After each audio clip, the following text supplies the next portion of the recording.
राज्याचे उपमुख्यमंत्री एकनाथ शिंदे काल रत्नागिरीच्या दौऱ्यावरती होते आणि निवडणुकीच्या वेळेला जे देदीप्यमान यश मिळालं त्याच्यानंतर शिंदे हे आभार मानण्यासाठी रत्नागिरीचा दौरा करत होते।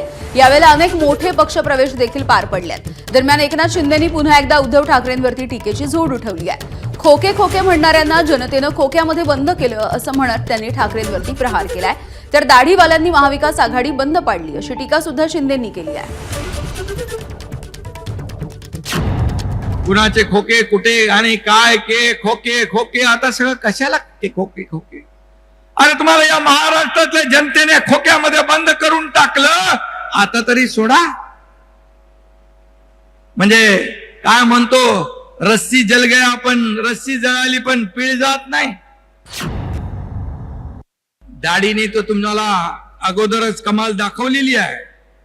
होती दाढी म्हणून उद्ध्वस्त झाली तुमची महाराष्ट्र विरोधी आघाडी आणि सुरू झाली विकासाची गाडी।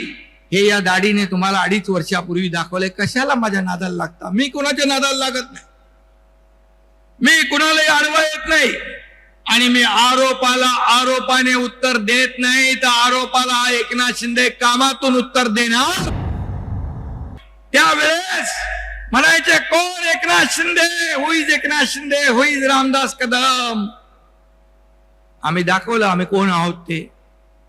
आम्हाला हलक्यात घेऊ नका, हलक्यात घेऊ नका। आम्ही कार्यकर्ते म्हणून काम करणारे, न्याय देणारे लोक आहोत। एबीपी माझा, उघडा डोळे बघा नीट।